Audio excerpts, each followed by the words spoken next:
It's 8:30. Good morning, I'm Ian Crouch with Hunter News. A tribunal has rejected an appeal by a former Newcastle taxi driver to get his licence back. John Sunnell was the subject of 17 complaints about him in 7 years, but he claims most of them are false. In recent years, he's been accused of falling asleep at the wheel, making racist and homophobic comments, and defecating outside Newcastle Airport. Independent candidate for Newcastle Jacqueline Haynes says state Labor is putting politics before policy in shaping the future of the city. Opposition leader John Robertson insists Premier Mike Baird should halt the truncation of the inner-city rail line until after the March election to give the community a chance to vote on the issue.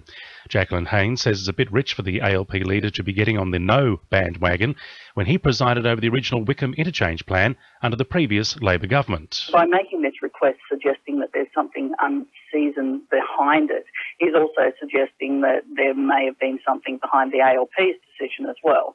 So I don't believe that we need to stop all of this project. It needs to move forward. Newcastle's got this once-in-a-lifetime opportunity, and rather than shaping outcomes, we have far too many people that are just saying no, no, no. I don't want to see another 30 years of perpetual circles around what we will and won't do. Newcastle Council and Police want to install 50 cameras at crime hotspots in the CBD as part of a CCTV network.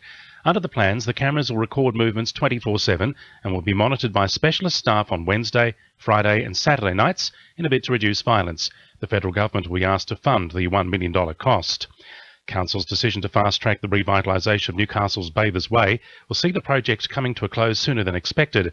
Upgrades have already been completed at Merriweather, Bar Beach and Cooks Hill, with Dixon Park expected to be completed by December this year. Council's General Manager Ken Goldthorpe says the Bathers Way project has received significant support from the community. This Bathers Way project is one that's had immense community support. I mean, what's happened down around Merriweather, you only have to go down there of an evening and see the number of people using that project. So rather than trying to deliver that project over 10 years, Council is aiming at fast-tracking and delivering the vast majority of it within 4. Autopsies can now be carried out at the John Hunter Hospital without the body actually being cut open to work out the cause of death.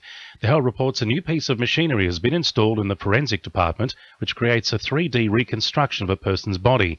It's the first time the scanner technology has been used in New South Wales and will allow staff to perform post-mortem examinations quicker. Rural Fire Service personnel are preparing the Hunter for the bushfire season, which starts next week. A series of hazard reduction methods, including burning and fire breaks, are being carried out in the region, while communities are being reminded to stay alert to the risks.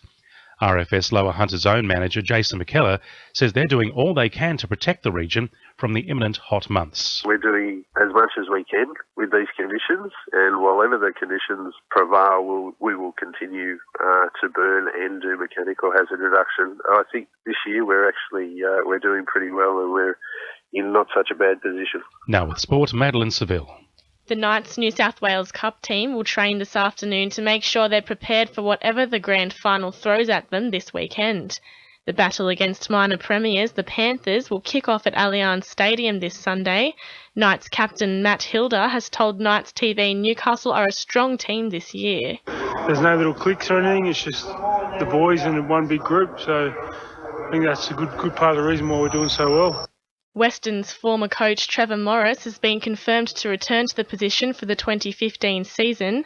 Manager of the club, Shane Johnson, says Morris coached first grade to a premiership in 2004 and will bring enthusiasm to the role. Meanwhile, Football Federation of Australia is set to release updated regulations for the 2015 National Premier League season tomorrow. That's sport. I'm Madeline Seville. 2 NURFM News Time, 26 to 9.